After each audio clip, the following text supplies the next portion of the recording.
அனைவருக்கும் வணக்கம். போன வீடியோல நம்ம ஒரு மசோதாவை எப்படி சட்டமா இயற்றுவது? அதற்கான ப்ரொசீஜர் என்ன? ஒருவேளை 2 அவைகளுக்கும் இடையில கருத்து வேறுபாடு இருந்தது. இல்லன்னா ஒரு அவை அத அப்ரூவ் பண்ணிடுச்சு. இன்னொரு அவை அத அப்ரூவ் பண்ணாம வச்சிருக்கு. 6 மாதத்திற்கு. ஆ இந்த மாரி விஷயங்கள் இருந்ததுன்னா, ஜாயிண்ட் சிட்டிங் எப்ப நடக்கும்? அப்படின்றத பத்தி விரிவா பார்த்தோம் போன வீடியோல. ஸோ, அப்ப இருக்கும் பொழுது, நான் அந்த ப்ரொசீஜர் பத்தி பேசும்பொழுது, அந்த ஆர்டிக்கிள் பார்த்தீங்கன்னா, ஆர்டிக்கிள் 107ல என்ன சொல்லும்னா, subject to the provisions for money bill. Money பில்னா பண மசோதா. And financial bills. ஃபினான்ஷியல் பில்னா நிதி மசோதா. அதற்கு பண மசோதாக்கு தனியான ஒரு ப்ரொசீஜர் இருக்கு. அதுக்கு ஜாயிண்ட் சிட்டிங் அப்ளிகபிளே கிடையாது.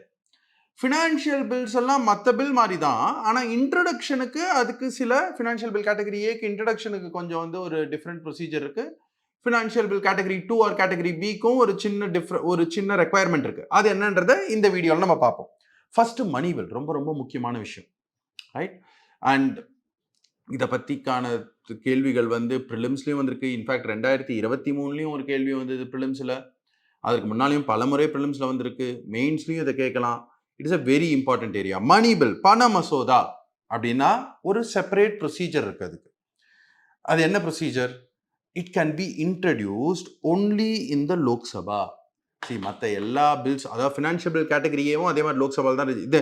இந்த ரெக்குவயர்மெண்ட் ஃபினான்ஷியல் பில் கேட்டகரி ஏக்கும் இதே ரெக்குவயர்மெண்ட் தான். ஒரு ஃபினான்ஷியல் பில் கேட்டகரி 1க்கும். அது நான் கொஞ்ச நேரத்தில் வரேன். மற்றபடி bill can be introduced in either house of parliament. லோக்சபாவில் இன்ட்ரடியூஸ் பண்ணலாம், ராஜ்யசபாவில் இன்ட்ரடியூஸ் பண்ணலாம் அப்படின்றத நம்ம பார்த்தோம். ஆனால் மணி பில் என்பது, பண மசோதா என்பது வெறும் மக்களவையில் மட்டும் தான் இன்ட்ரடியூஸ் பண்ண முடியும். ரெக்கமெண்டேஷன் ஆஃப் பிரசிடென்ட்டோட தான் இன்ட்ரடியூஸ் பண்ண முடியும். பிரசிடென்ட் அதை ரெக்கமெண்ட் பண்ணணும் இன்ட்ரடியூஸ் பண்றதுக்கு. லோக்சபா பாஸ் பண்ண உடனே அது மாநிலங்களவை ராஜ்யசபாக்கு சென்றவுடன் ராஜ்யசபாக்கு வெறும் 14 நாட்கள் தான் அவகாசம் உண்டு. 14 நாட்குள்ள அவங்க தங்களோட கருத்துக்களை சொல்லலாம். They can give some recommendations. அவங்க பண மசோதாவை நிராகரிக்கவோ இல்லைன்னா அமெண்ட் செய்யவோ, சட்ட திருத்தம் அதில் செய்வதற்கோ, திருத்தம் செய்வதற்கோ அவர்களுக்கு உரிமை கிடையாது ராஜ்யசபாக்கு. ரைட்? அண்ட் என்ன அவங்க பரிந்துரை பண்றாங்களோ அது லோக்சபா ஏத்துக்கலாம், ஏத்துக்காம போகலாம். ஃபைனலா எந்த விஷயம் ஃபைனலா மணி பில்ல பொறுத்த வரைக்கும் எது final version of the bill, மக்களவை எப்படி பாஸ் பண்ணுதோ, லோக்சபா எப்படி பாஸ் பண்ணுதோ. ரைட்? நான் இந்த ஃபினான்ஷியல் பில் கேட்டகரி ஏ, கேட்டகரி பிக்கு ஒரு நிமிஷத்துல வரேன். பட் இதுதான் நிமானிக். என்னோட புத்தகம் பாலிட்டி சிம்பிளிஃபைட்ல பாத்தீங்கன்னா நான் ஒரு நிமிஷத்துக்கும் நிமானிக் சொல்லிட்டே வரேன். இதெல்லாம் நம்மளோட புத்தகத்திலயும் இருக்கு, அச்சிடப்பட்டு இருக்கு. உங்களுக்கு ரிவிஷனுக்கு ஈஸியா இருக்கும். Right? Lokesh sends money to Raja, which Raja has to return within 14 days, which may or may not be accepted by Lokesh. இதுல லோக்ன்றது லோக்சபா, மணின்றது மணி பில், ராஜான்றது ராஜ்யசபா. ஸோ லோக்சபால தான் இன்ட்ரடியூஸ் பண்ணோம். அவங்க அதை அப்ரூவ் பண்ணி ராஜ்யசபா காமிச்ச உடனே ராஜ்யசபா 14 நாளுக்குள்ள அதை திரும்பி அனுப்பணும். அவங்களோட பரிந்துரைகளோட. அவங்க அமெண்டோ இல்லைன்னா ரிஜெக்டோ அதை பண்ண முடியாது. அதன் பின்பு அது லோக்சபா அந்த பரிந்துரைகளை ஏற்றுக்கொள்ளலாம், ஏற்றுக்கொள்ளாமல் போகலாம். ஃபைனலா லோக்சபா என்ன டிசைட் பண்ணுதோ மணி பில்லை பொறுத்த வரைக்கும் அதுதான் ஃபைனல். ஒரு 25 கிளாஸ் இருக்கு மணி பில்ல. அதை பாஸ் பண்ணி அனுப்புறாங்க. ராஜ்யசபா ஒரு 5 விஷயத்த மாத்தி அனுப்புது, ரெக்கமெண்ட் பண்ணுது 5 விஷயத்த மாத்துங்கன்ட்டு. அந்த 5த்தையும் நிராகரிச்சிடலாம் லோக்சபா. விச் மீன்ஸ் முதல்ல எப்படி 25 பாஸ் பண்ணாங்களோ அதுதான் ஆகும். அதுல 5த்தையும் ஒத்துக்கலாம், அப்ப அந்த 20 தான் இருக்கும். அதுல 2 ஒத்துக்கலாம், 3 ஒத்துக்காம போகலாம், அப்ப அந்த 22 மாறும், மீதி 3 2 மாறும், மீதி 23 மாறாம இருக்கும். ஆனா எந்த விதத்துல லோக்சபா அதை ஃபைனலா ஒத்துக்குதோ அதுதான் final version of the bill. And அது பிரசிடென்ட்டுக்கு சம்மதத்துக்கு போகும். இதனாலதான் நம்ம வீட்டோ பவர் பார்க்கும்பொழுது சஸ்பென்சிவ் வீட்டோ மணி பில்ல பிரசிடென்ட்டால உபயோகிக்க முடியாது. ஏன்னு பாத்தீங்கன்னா, பிரசிடென்ட் யாரோட பரிந்துரையின் பேர்ல அதை யாரோட அட்வைஸின் பேர்ல அதை பரிந்துரை பண்றாரு, ரெக்கமெண்ட் பண்றாரு இன்ட்ரடியூஸ் பண்றதுக்கு? கவுன்சில் ஆஃப் மினிஸ்டர்ஸோட பரிந்துரையின் பேர்ல. அதுக்கப்புறம் ஃபைனலா மணி பில் யாரோட கண்ட்ரோல்ல இருக்கு? லோக்சபாவோட கண்ட்ரோல்ல இருக்கு. லோக்சபா கவுன்சில் ஆஃப் மினிஸ்டர்ஸ் பெரும்பான்மை இருக்குமா? அப்ப திருப்பி அதை அனுப்புறது வேஸ்ட். அதனாலதான் மணி பில் மேல சஸ்பென்சிவ் வீட்டோ எக்ஸசைஸ் பண்ண முடியாது. ஸோ இந்த லாஜிக்கையும் நீங்க புரிஞ்சுக்கணும். ஸோ இதுதான் மணி பில்குண்டான ப்ரொசீஜர். ஃபினான்ஷியல் பில் கேட்டகரி 1, இதுக்கான டெஃபினிஷன் என்னன்றதை நம்ம அடுத்த ஸ்லைடில் பார்க்கலாம். பட் ஃபினான்ஷியல் பில் கேட்டகரி 1 இல்லை, இந்த டெஃபினிஷன் இங்கேயே வர ஃபினான்ஷியல் பில் ஃபர்ஸ்ட் இல்லை. ஓகே, ஃபினான்ஷியல் பில் கேட்டகரி 1க்கு வரதுனால டெஃபினிஷன் ஆஃப் மணி பில். ஏன் இந்த மணி பில்லுக்கு, இந்த பண மசோதாக்கு ஒரு தனியான ஒரு ப்ரொசீஜர் வச்சிருக்காங்க? எதற்காக வச்சிருக்காங்க? அதற்கு காரணம் இந்த ஆர்டிகல் 110(1)A to Fல இருக்கிற டெஃபினிஷன். அண்ட் கைஸ், நான் இந்த ABCDEF நிமானிக்கா கொடுத்துருப்பேன் புக்ல பாத்தீங்கன்னா. A, abolition, alteration, remission or reduction in any tax. Tax சம்பந்தமா மத்தரும் ஏதாவது ஒரு விஷயம், அதாவது 110(1)ல என்ன சொல்லியிருக்குன்னா, ஒரு பண மசோதா என்பது only dealing with 110(1)A to F. only அதை பற்றி மட்டும்தான் அந்த மசோதா பேச வேண்டும். அப்படி இருந்தா அது பண மசோதா. ஏன்னா பண மசோதால ராஜ்யசபாக்கு வேலையே கிடையாது, லோக்சபா தான் ஃபைனல் அத்தாரிட்டி. ஏன் அதை வச்சிருக்காங்க அப்படி? ஏன்னா இது எல்லாமே பணம் சம்பந்தப்பட்டது, மணி சம்பந்தப்பட்டது, ஃபினான்ஸ் சம்பந்தப்பட்டது. அரசாங்கத்திற்கு அதற்குண்டான முழு உரிமை இருக்க வேண்டும். அதனால அவங்க லோக்சபால பெரும்பான்மை இருக்கும் அரசாங்கம், அதை லோக்சபால நிறைவேற்றினா போறோம் அப்படின்றதுனால தான் இந்த சிறப்பு ப்ரொசீஜர் மணி பில்லுக்கு. அந்த டெஃபினேஷன் என்ன? Only dealing with one or more of these 6 items. A for abolition, alteration, remission of taxation. B for borrowing by government of India or giving a guarantee, அதாவது கடன் வாங்குவதற்கோ இல்லைன்னா அதற்குண்டான கேரண்டி கொடுப்பதற்குண்டான மசோதாவாக இருந்தால் B for borrowing. C for custody of consolidated fund, contingency fund of India. consolidated fundன்றது மொத்தமான bank account, right? அரசாங்கத்தோட வருவாய் எல்லாம் வருது அந்த அக்கௌண்ட்ல தான், அரசாங்கத்தோட செலவெல்லாம் வெளில போறதும் அந்த அக்கௌண்ட்ல இருந்து தான். அதுதான் கன்சாலிடேட்டட் ஃபண்ட். கண்டிஞ்சன்சி ஃபண்ட்ன்றது வந்து எதிர்பாராத விஷயத்திற்கு செலவு பண்ணுவதற்காக உருவாக்கப்பட்ட ஒரு ஃபண்ட். இந்த 2 ஃபண்ட், கன்சாலிடேட்டட் ஃபண்ட் ஒரு கண்டிஞ்சன்சி ஃபண்ட்ல வரவு இல்லைன்னா செலவு, இதை செய்யும் மசோதாவாக இருந்தால், இதை மட்டுமே செய்யும் மசோதாவாக இருந்தால், இல்லைன்னா இதோட கஸ்டடி, இதை யார் மெயின்டைன் பண்ணுவாங்க, என்ன கஸ்டடி பத்தியான டீட்டெயில்ஸ் இருந்ததுன்னா அது ஒரு பண மசோதா. The appropriation, deals with appropriation. அந்த நிமானிக்ல நான் வந்து டிக்கு வந்து கரெக்டா இருக்கணுன்றதுக்காக டீல்ஸ் வித் அப்ராப்ரியேஷன் சொல்லியிருப்பேன். ஏன்னா ABCDEF நீங்க நிமானிக்கா ஞாபகம் வச்சுக்கணும்ல. A for abolition, alteration, remission of tax. B for borrowing. C for custody of consolidated fund, contingency fund. D deals with appropriation. அப்ராப்ரியேஷன்னா என்ன? ஒரு பட்ஜெட் தாக்கல் செய்யும் போது, நான் பட்ஜெட் அஸ் அ மணி பில்லை வந்து இதுக்கப்புறம் ஒரு சின்ன ஸ்லைட்ல எக்ஸ்பிளைன் பண்றேன் உங்களுக்கு. இப்போ பட்ஜெட் இப்பதான் நிதிநிலை அறிக்கையை தாக்கல் பண்ணாங்க ஃபினான்ஸ் மினிஸ்டர், அதுக்கப்புறம் இந்த இன்டரிம் பட்ஜெட்டை பாஸ் பண்ணிட்டாங்க.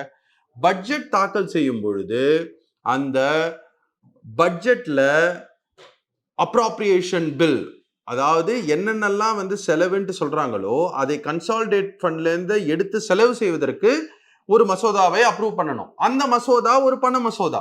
ஏன்னா அது வந்து கன்சாலிடேட்டட் ஃபண்ட்ல இருந்து பைசா எடுத்து எப்படி செலவு பண்றது, ராணுவத்துக்கு 4 லட்சம் கோடி செலவு பண்ண போறோம், MGNREGAக்கு 80,000 கோடி செலவு பண்ண போறோம், ஹெல்த் சுகாதாரத்துக்கு 60,000 கோடி செலவு பண்ண போறோம். இந்த மாதிரி பல விஷயங்கள் கிட்டத்தட்ட வந்து 35-36 லட்சம் கோடி ரூபாய் ஒரு நம்ம இந்தியாவோட செலவு ஒரு ஆண்டுக்கு, ரைட்? அந்த அமௌண்ட்டை கன்சாலிடேட்டட் ஃபண்ட்ல இருந்து தான் எடுக்கணும். அதற்குண்டான மசோதாவாக இருந்தால், அதற்குண்டான மசோதாவா, அதை மட்டும் கொண்ட மசோதாவாக இருந்தால் அது ஒரு பண மசோதா. E for expenditure charged. Expenditure charge அப்படின்றதையும் நான் பட்ஜெட்ல எக்ஸ்பிளைன் பண்ணும்போது நான் சொல்றேன். அதாவது இந்த அப்ராப்ரியேஷன் ஆக்ட்ஸ் இருக்கு இல்லைங்களா, இதுல ஒரு விஷயம் வந்து லோக்சபா ஓட் பண்ணும். ஏன்னா லோக்சபா ஓட் பண்ணாதான் இந்த செலவெல்லாம் பண்ண முடியும். ஒரு விஷயத்த லோக்சபா கூட ஓட் பண்ண வேணாம், புரியுதுங்களா? ஓட் பண்ண முடியாது, அது கண்டிப்பா சார்ஜ், நிச்சயமாக சார்த்தப்பட்ட செலவு. தமிழ்ல பாத்தீங்கன்னா அதற்கு பேர் வந்து சார்த்தப்பட்ட செலவுகள், ரைட்? அதாவது தமிழ் மீடியத்திலே படிச்சு எழுதுறவங்க அந்த வார்த்தையை பார்த்திருப்பீங்க, பட் ஆங்கிலத்தில் படிக்கிறவங்க பட் புரிஞ்சுக்கிறவங்க, சார்த்தப்பட்ட செலவுனா என்ன? அது வாக்களிக்கப்பட்ட செலவு கிடையாது, டிமாண்ட் ஃபார் கிராண்ட். அதை வந்து லோக்சபா மற்ற செலவெல்லாம் வந்து அப்ரூவ் பண்ணோம். இந்த சார்த்தப்பட்ட செலவுகளை லோக்சபா கூட அப்ரூவ் பண்ண தேவையா அவசியம் இல்லை, கண்டிப்பா அது சார்ஜ். இதுக்கு என்ன டெஃபினிஷன்? ஜனாதிபதியோட சம்பளம், மக்களவை மாநிலங்களவையில் இருக்கக்கூடிய ஸ்பீக்கர் சேர்மன் அவங்களோட சம்பளம், ஜட்ஜோட சம்பளம், சுப்ரீம் கோர்ட் ஜட்ஜோட சம்பளம், ஹைகோர்ட் ஜட்ஜோட ஓய்வூதியம், pension, CAG controller and auditor general, தணிக்கையாளர், இந்தியாவோட auditor general, controller and auditor general, அவரோட சம்பளம், பாரோயிங் காஸ்ட், அதை மீட் பண்ண வந்து நம்ம டெட் சார்ஜஸ், அதாவது கடனை திருப்பி தருவதற்காக நம்ம செய்ய வேண்டிய செலவுகள், ஏதாவது ஒரு கோர்ட் வந்து ஒரு டிக்ரியோ ஒரு ஜட்மெண்ட்டோ பாஸ் பண்ணிடுச்சுன்னா அதை செய்ய வேண்டிய செலவு. அதாவது என்னன்னா இதெல்லாம் ரொம்ப ரொம்ப முக்கியமான செலவுகள். இதை செய்யாம அரசாங்கம் இருக்கவே முடியாது. ஸோ இது வந்து லோக்சபா கூட அப்ரூவ் பண்ண வேண்டிய அவசியம் இல்லை. அதை இன்க்ரீஸ் பண்ணணும். இப்போ ஜனாதிபதியோட சேலரியை வந்து 1,50,000 ரூபாயிலேருந்து 5,00,000 ரூபாவது 2018 இன்க்ரீஸ் பண்ணாங்க. அது வந்து ஒரு மணி பில். ஏன்னா expenditure charge or declaring an expenditure to be an increase in expenditure, அது ஒரு மணி பில். அந்த பிரசிடென்ட்டோட எமால்யூமெண்டோட சம்பளத்தை உயர்த்தும் மசோதாவை லோக்சபா அப்ரூவ் பண்ணியிருக்கோம். ஆனா அதுக்கப்புறம் வருடம் நிதிநிலை அறிக்கையில இப்போ 2018 இன்னைக்கு தேதி வரைக்கும் ஆண்டொன்றுக்கு 5 லட்சம் இன்ட்டு 12 மாசம் 60 லட்சம் ரூபாய் ஜனாதிபதிக்கு சம்பளமாக கொடுக்கிற அமௌண்ட்டை லோக்சபா கூட அப்ரூவ் பண்ணாது. ஏன்னா அது சார்த்தப்பட்ட செலவு. புரியுதுங்களா? இந்த மாதிரி சார்த்தப்பட்ட செலவுகள் expenditure charge and finance related or relating to audits.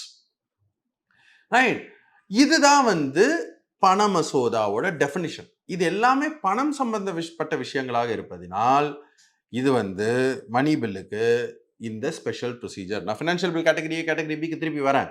But money bill யார் இனிஷியேட் பண்ணலாம்? லோக்சபா மாத்திரம் தான் இனிஷியேட் பண்ணலாம். அது ராஜ்யசபா 14 நாளில் அமெண்ட்மெண்ட்ஸை சஜஸ்ட் பண்ணலாம். அது லோக்சபா ஒத்துக்கலாம், ஒத்துக்காம போகலாம். ஆனால் என்ன ஃபைனலாக லோக்சபா டிசைட் பண்ணுதோ அதுதான் பிரசிடென்ட்டுக்கு அசென்ட்டுக்கு போகும். சப்போஸ் ராஜ்யசபா 14 நாள் சும்மா இருந்தாலும் எந்த பில்லு லோக்சபாவால் பாஸ் ஆச்சோ மணி பில்லு அதுதான் பிரசிடென்ட்டுக்கு அசென்ட்டுக்கு போகும். ஸோ லோக்சபாக்கு கம்ப்ளீட் பவர் மணி பில்லை பொறுத்த வரைக்கும். அதற்கு காரணம் என்ன? இந்த டெஃபினிஷன், இந்த 101A to F அதை பற்றி மட்டும் இருந்தால் அது பண மசோதா. Financial bill category A R 1ன்றது என்ன? அதாவது இந்த 6 விஷயத்துல ஏதாவது ஒன்று இருக்கும், ஆனால் அது மட்டும் இருக்காது, அது கூடவே இன்னொன்னும் இருக்கும். ஒரு உதாரணம் எடுத்துக்கலாம், ஹைப்போதெட்டிக்கல் எக்ஸாம்பிள். இதுதான் நான் வந்து என்னோட புத்தகத்தையும் எழுதியிருப்பேன். சி கைஸ், இது எல்லாத்துக்குமே எப்படி பட்ஜெட் எப்படி மணி பில்லாக இருக்கு. இந்த ஃபினான்ஷியல் பில் கேட்டகரி ஏக்கு என்ன ஒரு எக்ஸாம்பிள், ஃபினான்ஷியல் பில் கேட்டகரி பிக்கு என்ன எக்ஸாம்பிள், இது வந்து என்ன விஷயங்கள், இதெல்லாம் வந்து ஒரு சின்ன டேபிளில் நிமானிக்ஸோட எக்ஸாம்பிள்ஸோட ரொம்ப தெளிவாக இருக்கும் நம்மளோட பாலிட்டி சிம்பிளிஃபைட் புக்கில். விருப்பப்பட்டவங்க அதை வாங்கி படிச்சிங்கன்னா இந்த வீடியோவோட நீங்கள் சேர்த்து பார்க்கும்பொழுது இதெல்லாம் நான் ஆங்கிலத்தில் அந்த புக்லேயே ஸ்கேன் கோட் கியூஆர் கோட் போட்டிங்கன்னா அதில் எக்ஸ்பிளைன் பண்ணியிருப்பேன் நான். பட் தமிழில் படிக்கிறவங்களும், அதாவது தமிழில் புரிஞ்சுட்டு ஆங்கிலத்தில் எழுதணும்னு நினைக்கிறவங்களுக்காக தான் இந்த தனி சேனலில் நான் இதை பண்ணிட்டு இருக்கேன். ஸோ நீங்கள் அதை வாங்கி படிச்சிங்கன்னா நிச்சயமாக உங்களுக்கு ரொம்ப உபயோகமாக இருக்கும். அதை நான் ஜஸ்ட் சொல்ல விரும்பினேன். நீங்கள் வேற ஏதாவது ஒரு புத்தகத்தை வச்சு படிச்சிங்கன்னாலும் இந்த பாயிண்ட்ஸ் எல்லாம் நீங்கள் மைண்டில் வச்சுக்கோங்க. ஸோ ஃபினான்ஷியல் பில் கேட்டகரி 1 இது வந்து இந்த 6 விஷயத்துல ஏதாவது ஒன்று இருக்கும், ஆனால் கூடவே அது கூட வேற ஏதாவது இருக்கும். அதாவது அது மட்டும் இருந்தால் அது பண மசோதா. அதுக்கு தான் இந்த ஸ்பெஷல் ப்ரொசீஜர். லோக்சபால அப்ரூவ் ஆனோன்னு 14 நாள் தான் ராஜ்யசபாக்கு இருக்கு. இதெல்லாம் வெறும் மணி பில்க்கு மாத்திரம் தான், ஜாயிண்ட் சிட்டிங் மணி பில்க்கு மாத்திரம் தான் அப்ளிகபிள் கிடையாது. ஏன்னா அதுக்கு ராஜ்யசபால வந்து 14 நாள் தான் இருக்கு, அதுவும் ஜஸ்ட் ரெக்கமெண்ட் பண்றதுக்கு. அதனால தான் ஜாயிண்ட் சிட்டிங்கான அவசியம் இல்லை. ஆனால் இந்த ஃபினான்ஷியல் பில் கேட்டகரி 1 கேட்டகரி 2கெல்லாம் ஜாயிண்ட் சிட்டிங் அதெல்லாம் அப்ளிகபிளாக இருக்கும். பட் ஆனால் இன்ட்ரடக்ஷன் அண்ட் ரெக்கமெண்டேஷனுக்கு கன்சிடரேஷனுக்கு ஒரு சின்ன ரெக்குவயர்மெண்ட் இருக்கு. ஃபினான்ஷியல் பில் கேட்டகரி ஏன் ஆர் 1ன்றது என்ன? இந்த 6 விஷயங்கள் கூட வேற ஏதாவது விஷயமும் சேர்ந்து இருந்தால் அது ஃபினான்ஷியல் பில் கேட்டகரி 1. அது மட்டும் இருந்தால் அது மணி பில், அதன் கூட வேற ஏதாவது இருந்தால். ஒரு உதாரணம் எடுத்துக்கலாம், ஹைப்போதெட்டிக்கல் எக்ஸாம்பிள். ஒரு ஒரு சாலையை விரிவுபடுத்தும் திட்டத்தை வந்து, இல்லைன்னா ஏதாவது ஒரு என்ன சொல்றது, ஒரு அணு ஆலை அமைப்பதற்காக, இல்லைன்னா வேற ஏதாவது ஒரு ப்ராஜெக்ட் இந்தியா ஃபுல்லா ஒரு 10 ப்ராஜெக்ட் பண்ணுவதற்காக ஒரு மசோதாவை கொண்டு வராங்க அரசாங்கம். அதற்கு வந்து நிலம்லாம் வந்து அக்வயர் பண்ணணும், லேண்ட் அக்வயர் பண்ணணும். அந்த நிலத்தை வாங்குவதற்கு யார் அத்தாரிட்டி? கலெக்டர் தான் அத்தாரிட்டி, அவர் தான் டிசைட் பண்ணுவார். அது வந்து வேளாண் நிலமாக இருந்தால் வாங்கக்கூடாது, வேளாண் அல்லாத நிலமாக இருந்தால் வாங்கலாம். வேளாண் நிலத்தை வாங்கினா அதற்கு வந்து அதிகமாக வந்து பைசா தரணும். இது எப்படி கால்குலேட் பண்ணுவோம், இந்த டீட்டெயில்ஸ்லாம் இருக்குன்னு வச்சுக்கோங்க அந்த மசோதாவில். இதுக்கு உண்டான அத்தாரிட்டி யார், இதில் உங்களுக்கு ஏதாவது வந்து ஒத்து போகலன்னா அவங்க டிசைட் பண்ணுற அமௌண்ட்டோ ஏதோ யார்கிட்ட மேல்முறையீடு செய்யலாம், இதெல்லாம் கொண்ட மசோதா ஒன்று. ஆனால் இதுக்கு மொத்த செலவு 1 லட்சம் கோடி ஆக போகுது. அந்த 1 லட்சம் கோடியும் வந்து அரசாங்கம் இந்த வங்கியிலிருந்து கடனாக பெறலாம், இதற்கும் ஒப்புதல் அளிக்கப்படுகிறது அப்படின்ட்டு ஒரு மசோதா வருதுன்னு வச்சுக்கோங்க. இதில் வந்து பாரோயிங் பற்றி மட்டும் இருந்ததுன்னா அது பண மசோதா. இதில் பாரோயிங் பற்றி மட்டும் இருக்கிறதா? இல்லை, பாரோயிங் பற்றி இருக்கு. ஸோ 110(1)B பற்றி இருக்கு. ஆனா அதற்கு கூடவே மற்ற விஷயங்களும் இருக்கு. If it deals only with 110(1)(a) to F, it's a money bill. If it deals with any of those matters, அது அதற்கு கூட மற்ற விஷயங்களும் இருந்தால் அது ஃபினான்ஷியல் பில் கேட்டகரி 1. இதற்கு என்ன ரெக்குயர்மெண்ட் ஃப்ரெண்ட்ஸ்? இதுவும் introduction requirement similar to money bill. பிரசிடென்ட்டோட ரெக்கமெண்டேஷனும் தான் இன்ட்ரடியூஸ் பண்ணலாம் அண்ட் லோக்சபால தான் இன்ட்ரடியூஸ் பண்ணலாம். ஆனா அதற்கப்புறம் ராஜ்யசபாக்கு அதை நிராகரிக்கலாம், 6 மாதம் தாமதப்படுத்தலாம், டெட்லாக் இருந்ததுன்னா ஜாயின்ட் சிட்டிங் தான் வரும். அதற்கப்புறம் அது ஒரு சாதாரண மசோதா மாதிரி ஆயிடும். அது வந்து financial bill category 1. Financial bill category 2 என்பது என்ன? இந்த 6 விஷயத்துல எதுவுமே இல்லைங்க. ஆனா ஃபியூச்சர்ல கன்சாலிடேட்டட் ஃபண்ட்ல இருந்து எக்ஸ்பெண்டிச்சர் இருக்கும் ஒரு மசோதானால. அதாவது பிரசிடென்ட்டோட எமால்யூமெண்ட் அண்ட் பென்ஷன் சட்டம் அப்படின்னு ஒன்று இருக்கு. பிரசிடென்ட்டோட எமால்யூமெண்ட்னா பிரசிடென்ட்டோட சேலரி, அவரோட பென்ஷன்னா அவரோட ஓய்வூதியம் அண்ட் மற்ற இதர வசதிகள் அவருக்கு கொடுக்கப்படுறது.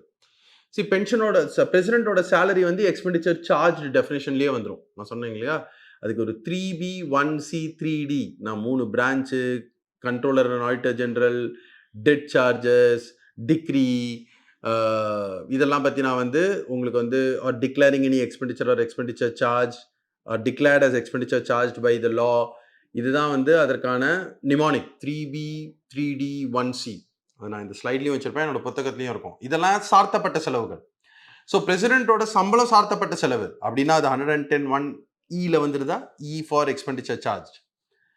பிரசிடென்ட்டோட ஓய்வூதியம் சார்த்தப்பட்ட செலவு அப்படின்னா அதுவும் 110(1)(e)ல வந்துருதா. ஆனா அவருக்கு டெலிஃபோன் வசதி உண்டு.